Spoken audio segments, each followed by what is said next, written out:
Hello my dear student. तो एक बार फिर से आपके ही अपने यूट्यूब चैनल RSSPS मैथ्स में आपका स्वागत है। आज मैं इस वीडियो के माध्यम से आप लोगों को बताऊंगा महात्मा गांधी जी का जीवन परिचय, जो कि यह टॉपिक से किसी भी प्रतियोगी परीक्षा हो उसमें 2 से 3 अंक लिखे जाते हैं। तो वीडियो में जरूर बने रहेंगे तो आपको बेनिफिट जरूर मिलेगा। तो सबसे पहला टॉपिक है महात्मा गांधी का जन्म। अब महात्मा गांधी का उपनाम मोहनदास करमचंद गांधी भी बोलते हैं। मोहनदास करमचंद गांधी जी का जन्म 2 अक्टूबर 1869 को वर्तमान गुजरात राज्य के पोरबंदर जिले के मध्य वर्गीय परिवार में हुआ था। अब इनके मृत्यु के बारे में जानेंगे। मृत्यु 30 जनवरी 1948 ईस्वी को हुआ था। अब मौत का वजह को देखेंगे।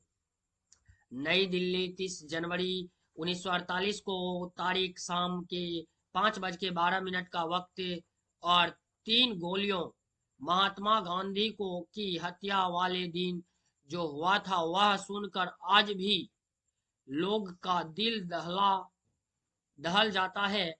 बापू रोजाना की तरह दिल्ली की बिरला हाउस में शाम की प्रार्थना के लिए जा रहे थे। इसी दौरान गॉडसे भीड़ में घुस गया। उसने गांधी जी के पैर छूने के बहाने करीब पहुंचा और फिर पिस्तौल निकालकर 3 गोलियां दाग दी। मौके पर ही गांधी जी का मौत हो गई। गॉडसे ने सरेंडर कर दिया। उसके पास जो बंदूक बरामद हुई वह कोई आम पिस्तौल नहीं थी। ये एक दुर्लभ पिस्तौल थी जिसका इस्तेमाल द्वितीय विश्व युद्ध में ज्यादातर इटली और अन्य देशों द्वारा किया जाता था। आज हम इसी पिस्तौल के बारे में आपको बता रहे हैं। तो चलिए अब गांधी जी के जाति के बारे में जानेंगे। गांधी जी का धर्म से हिंदू और जाति का मेघा बनिया थे। और इनके जीवन साथी कस्तूरबा गांधी थी।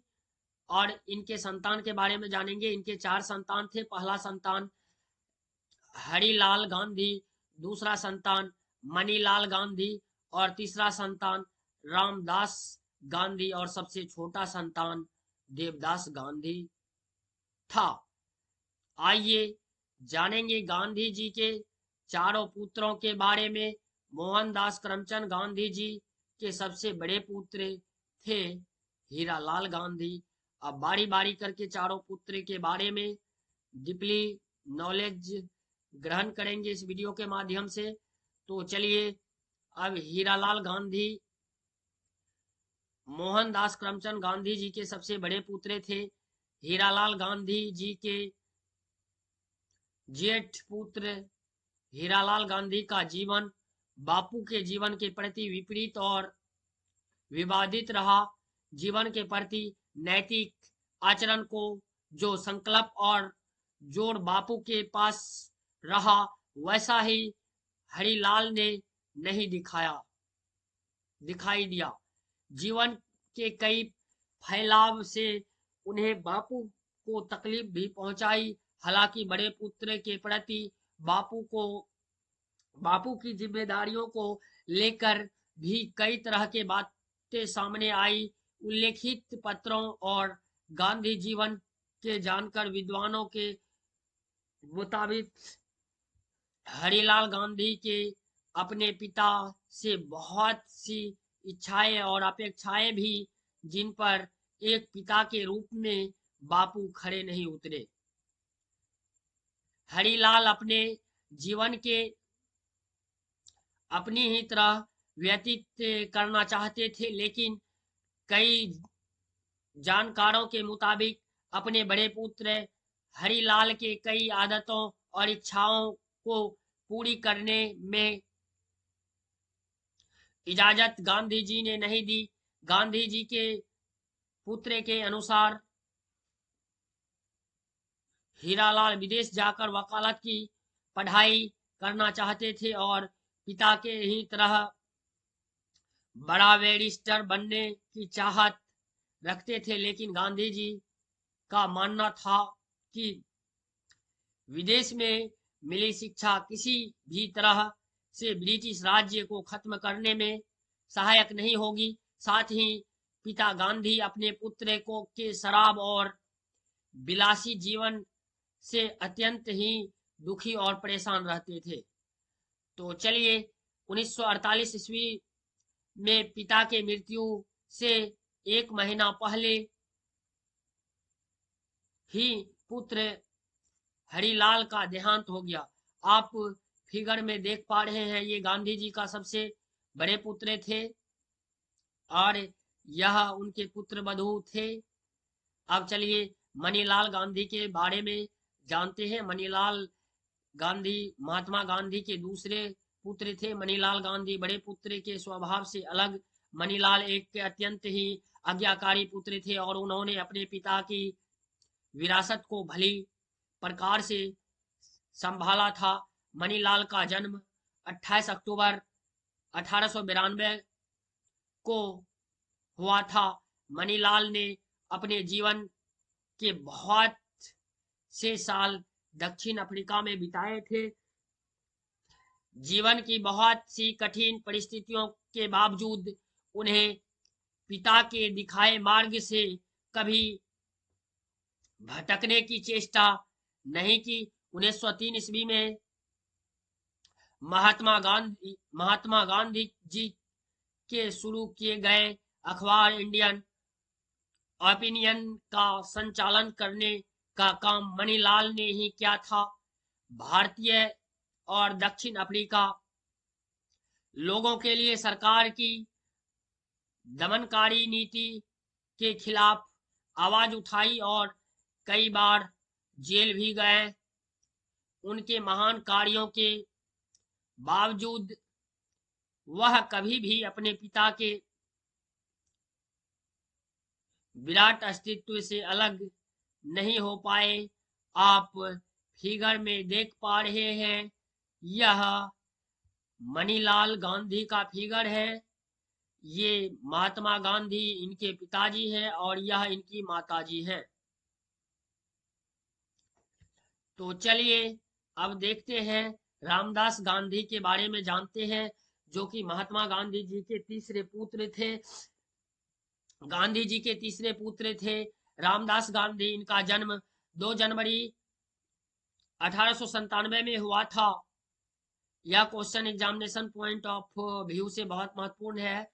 इन सारे टॉपिक से प्रश्न एग्जाम में आता ही आता है, चाहे वो एसएससी का एग्जाम हो, रेलवे का हो, चाहे अदर कॉम्पिटेटिव एग्जाम हो, तो इन टॉपिक पे प्रश्न दिखता ही दिखता है। तो वीडियो में बिल्कुल बने रहेंगे, शुरू से लेके लास्ट तक देखेंगे तो आपको दोबारा गांधी जी के परिचय के विषय में नहीं पढ़ना पड़ेगा। मैंने प्रयास किया ए टू जेड टॉपिक कलेक्ट करके बताने का। तो चलिए पिताजी मार्ग पर चलते हुए उन्हें भी अंग्रेजों के विरुद्ध बहुत आंदोलन में हिस्सा लिया। जीवन के बहुत से साल दक्षिण अफ्रीका में बिताने के कारण पिता के आदर्शों पर चलने की ताकत नहीं दिखा पाए। अब पिता के साथ स्वतंत्रता आंदोलन के हिस्सा लेने के बाद इनका अस्तित्व गांधी जी के अलग नहीं हो सका। क्यों इन्हें परिवार में इनकी पत्नी निर्मला और 3 बच्चे थे, सुमित्रा, उषा और कनु। गांधी जी दुर्भाग्य से वर्तमान में इनके परिवार का कोई सदस्य जीवित नहीं है। पिता महात्मा गांधी के मुखाग्नि रामदास गांधी ने ही दी। अब चलिए अगला प्रश्न है।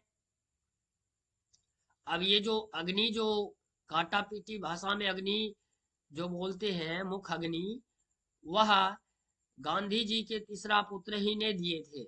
यह क्वेश्चन बहुत महत्वपूर्ण है। यह क्वेश्चन बार बार पूछा जाता है एग्जाम में।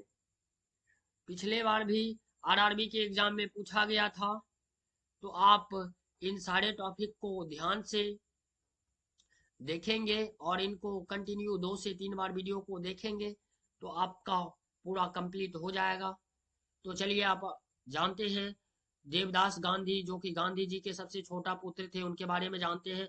महात्मा गांधी के चारों पुत्रों में सबसे छोटे थे देवदास गांधी। देवदास का जन्म 22 मई 1900 को हुआ था। वे एक अच्छे पत्रकार थे और उन्होंने स्वतंत्रता आंदोलन में कई बार जेल की यात्रा की थी। अपने महान कार्यों के बाद भी गांधी जी के किसी भी पुत्र का इतिहास में कहीं भी नाम नहीं है, क्योंकि गांधी जी कभी नहीं चाहते थे कि उनके पुत्र अपने पिता के नाम के सहारे जीवन में आगे बढ़े। लेकिन महात्मा गांधी की इस सोच से उन्हें परिवार के लोग सहमत नहीं रहते थे। देवदास का विवाह श्री राजगोपालचारी की पुत्र लक्ष्मी से हुआ था, जिनसे इन्होंने 4 बच्चे राजमोहन गांधी, राजगोपाल गांधी, रामचंद्र गांधी और पुत्री तारा गांधी थी। आप जिस तरह से फिगर में देख रहे हैं, ये महात्मा गांधी जी के सबसे छोटे पुत्र देवदास गांधी जी के चित्र हैं। और इसमें देख पा रहे हैं ये इनके चारे पुत्र पुत्री हैं। अब देखिए, अब हम लोग जानते हैं महात्मा गांधी के माता के नाम एवं उनके परिचय के बारे में। तो महात्मा गांधी जी के माता के नाम पुतली बाई करमचंद गांधी थी। इनका जन्म 1844 को हुई थी और इनकी मृत्यु 12 जून 1891 भारतीय स्वतंत्रता नेता महात्मा गांधी की मां थी। और इनका मृत्यु 12 जून 1891 आयु 46 से 47 वर्ष की आयु में इनकी मां पुतली बाई जी की देहांत हो गई। अब अगला है जीवन साथी। जीवन साथी करमचंद गांधी थे। अब महात्मा गांधी जी के पिताजी के नाम जो था करमचंद गांधी था। उनका विवाह 1857 ईस्वी में हुआ। इनके 4 बच्चे थे। पहला का नाम लक्ष्मी दास, दूसरा का नाम करशन दास, तीसरा का नाम रलियत बहन और चौथा का नाम मोहन दास, जो कि गांधी जी का उपनाम है, मोहनदास करमचंद गांधी। अब चलिए अब जानते हैं महात्मा गांधी के पिता के जन्म तथा मृत्यु। महात्मा गांधी के पिता, अब देखिए, पिता करमचंद गांधी उत्तम गांधी, जिन्हें करमचंद गांधी के नाम से भी जाना जाता है, पोरबंदर और बाद में राजकोट में दीवान मुख्यमंत्री थे। वे अपने मजबूत नैतिक मूल्यों के लिए जाने जाते थे और गांधी के पालन पोषण और महात्मा गांधी के जीवनी पर उनका महत्वपूर्ण प्रभाव था। अब चलिए अब जानते हैं महात्मा गांधी जी के पिता का जन्म तथा मृत्यु के बारे में। इनका जन्म जो है 1822 ईस्वी में हुआ था और इनकी मृत्यु 16 नवंबर 1885 ईस्वी को हो गया था। महात्मा गांधी के राजनीतिक गुरु गोपाल कृष्ण गोखले महात्मा गांधी के राजनीतिक गुरु थे। वह एक भारतीय उदारवादी राजनीतिक नेता और एक समाज सुधारक थे। अब जन्म तिथि 2 अक्टूबर को अहिंसा दिवस तथा पुण्यतिथि 30 जनवरी को शहीद दिवस के रूप में मनाया जाता है। तो ये प्रश्न बहुत महत्वपूर्ण है, बार बार क्वेश्चन पूछा जाता है, चाहे वो एसएससी हो, रेलवे हो या किसी अन्य प्रतियोगी परीक्षा हो। आपको दिवस से दिख जाता है प्रश्न, तो ये दोनों दिवस को आप अपने माइंड सेट कर लेंगे। अब चलिए, अब है वे 1893 में एक मुकदमे के पैरवी में दक्षिण अफ्रीका गए थे तथा 1815 में वापस आ गए। अब है गांधी जी ने 1906 में दक्षिण अफ्रीका में ही सत्याग्रह का पहला प्रयोग किया। महात्मा गांधी जी ने भारत में सत्याग्रह का पहला प्रयोग 1917 में बिहार के चंपारण में किया अब गांधी जी के खिलाफ आंदोलन, जलियांवाला बाग कांड तथा रोलेट एक्ट के विरोध 1920 में असहयोग आंदोलन प्रारंभ किया। बहुत महत्वपूर्ण प्रश्न है, एक एक पॉइंट मैंने कवर करने का प्रयास किया हूं इस वीडियो के माध्यम से, तो आप लोग वीडियो को शुरू से अंत तक जरूर देखेंगे तो गांधी जी से रिलेटेड प्रश्न आपका छूटने का ना उम्मीद रह जाएगा। चौरी चौड़ा कांड 5 फरवरी 1922 से दुखी होकर गांधी जी ने 11 फरवरी 1922 को असहयोग आंदोलन स्थगित किया था। जलियांवाला बाग कांड 13 अप्रैल 1919 ईस्वी के विरोध में गांधी जी ने 1920 में केसर ए हिंद का उपाधि लौटा दिया। अब नेक्स्ट प्रश्न है, गांधी जी ने 1919 में यंग इंडिया व नवजीवन तथा 1933 में हरिजन का प्रकाशन किया। अब अगला पॉइंट है, 1924 में एकमात्र बेलगांव अधिवेशन कर्नाटक के में वे कांग्रेस के अध्यक्ष बने। और अगला पॉइंट है, गांधी जी 12 मार्च 1930 को 78 अनुयायियों में साथ ही दंडी यात्रा आरंभ कर 6 अप्रैल 1930 को 388 किलोमीटर यात्रा कर डंडी में नमक बनाकर कानून तोड़ा तथा स्वाभिमान अवज्ञा आंदोलन की शुरुआत की। अगला पॉइंट है, 7 अप्रैल 1734 को गांधी जी ने स्वाभिमान अवज्ञा आंदोलन को समाप्त कर दिया। और अगला पॉइंट है, 1916 ईस्वी को गांधी जी ने अहमदाबाद में टिकट साबरमती आश्रम की स्थापना की। अब नेक्स्ट पॉइंट है, गांधी इरविन समझौता 5 मार्च 1931 को हुआ था। जितना पॉइंट है सारे point examination point of view से बहुत महत्वपूर्ण है। मैं बार बार इस बात को दोहरा रहा हूं क्योंकि यह किसी भी एग्जाम हो उसमें तो पूछता है। मैं प्रस्तुत कृषि प्रस्ताव और गांधी जी ने पोस्ट डेट से कहा। 8 अगस्त 1942 को प्रारंभ भारत छोड़ो आंदोलन के दौरान भी गांधी जी ने करो या मरो का नारा दिया था। 1931 में लंदन के द्वितीय गोलमेज सम्मेलन में गांधी जी ने कांग्रेस के नेतृत्व किया था।